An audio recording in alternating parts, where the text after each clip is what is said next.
I like financial and physical hedges. The utilities in Colorado that I regulated bought some long-term natural gas contracts so that they weren't going to be surprised by ups and downs in the market. They also utilized storage of natural gas on a seasonal basis to make sure that they had no surprises.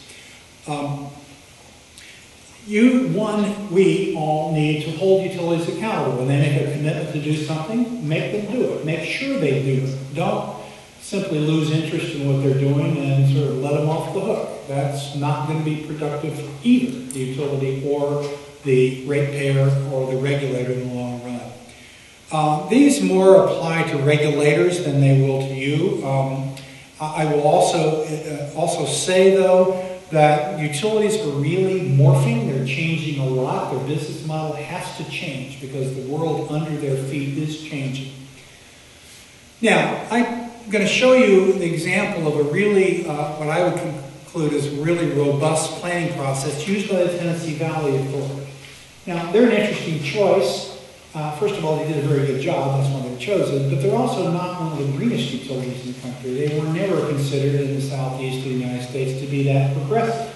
But they have latched on to a planning process, which I think you'll agree with me, is pretty interesting. The first thing they did is what my other graph showed you we should do, is they looked at the dimensions not only of cost. This PVRR is present value of revenue requirement in 2010 dollars in billions. So they looked at the cost on this axis. On this axis, they're looking at the risk, just what we have on the other graph. These aren't single plants, these are bundles, these are portfolios. The first portfolio they examined was Strategy A, which was a limited change in what they were doing. Pretty much, let's hold the course, just do what we've been doing. That plot's up there. The next one they said, well, we'll change some things, I won't get into detail, and this will become the baseline. So this was a different than hold the course, but not radically different. They said, well, what if we use diversity as our pole star? What if we said we want our portfolio to get more diverse? Well, on a risk and on a cost basis, that ended up being better than either of the other resources. They said, well, we're a nuclear utility. Let's think about expanding nuclear as our growth potential. Well, that plotted out as a D, higher in cost and risk than these others. The fifth portfolio type they looked at was, what if we did more energy efficiency, more renewables, and more demand response? That was E, pretty good in this scheme. Now, you probably all know a little bit about risks and bonds and stocks and how you have to mix them and you get different results if you have different mixes. That curve that you get is called an efficient frontier, and you can develop that. And that basically shows you the place that you want to be on that line somewhere. And so what they constructed eventually was another portfolio which looked a lot like E and C, more diversity and more energy efficiency and more renewables. And that ended up being the least cost and the least risk. So that's what the analysts recommended to the board of directors of TVA. This is the kind of robust analysis you have to do. Now, to get those plots on the graph, to decide what is a nuclear portfolio, where does it plot, or where does what we're doing today plot, you have to do some pretty sophisticated analysis. Usually it's called Monte Carlo simulation, where you come up with a portfolio and just throw all kinds of assumptions at it, random. What happens if 40 different things happen? You do that over and over and over again and start to get a picture of where these portfolios are going to perform. That's exactly what the analysts for your mutual funds do. Exactly what they do. Okay, what are the rewards if you were smart about how you make decisions? Well, first of all, consumers will keep more money. There will be a lower cost. It won't necessarily be today's lowest cost, but over the time frame that we're looking at, it will be the least cost. The utilities, they will have better corporate health. I'm proud to say that in the 4 years I was the chairman of the Colorado Public Utilities Commission, Xcel Energy went from BBB to BBB plus to A minus. So they moved up two links up the rating chain. And that was with adding a whole lot of renewables, mostly wind in Colorado. Investors, you're the investors in your utilities. Safety, value, and clear expectations. You won't have surprises. Employees, we opine that the employees of the utility companies will have more pride in their company if they have a direction they're heading in. It's one that society embraces, and it's one that promises customers the kinds of outcomes we're looking at. Again, for regulators, I think there'll be more confidence in the process.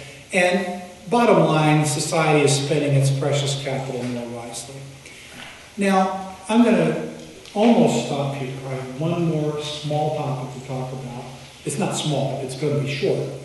A project that I call Utilities 2020. Two of us were founded by the Energy Foundation. We are two former state regulators named Ron, as it turns out. It's me and a guy named Ron Lair. We're advised by a board of experts from around the country. Our goal is to explore new business models and advocate new regulatory models to enable utility business models to evolve. That's a lot of words to say. Utilities have to change. There's all kinds of things going on that were never contemplated by the utilities of the 1960s or 70s. The environmental piece is just one part of it. Costs of technology fall. We've been talking about putting solar in fields and selling the power to utilities at rates that are possibly cheaper than what they can generate for themselves. All these are really changing the game for utilities. We interviewed CEOs and leading state regulators around the country to run this project. We evaluated systems both here and abroad, and we had dialogues, the next one coming up in October in Denver, between utility executives and commissioners. You have to translate this to your situation, but I think you can see the analogs. What we've heard from utility CEOs is that they want a clearer, more consistent direction from state energy policies. I might have heard that this morning in a meeting I was in, that there really isn't a state energy plan. It would be nice to have some direction about where this is all headed. Utilities have very little incentive for innovation.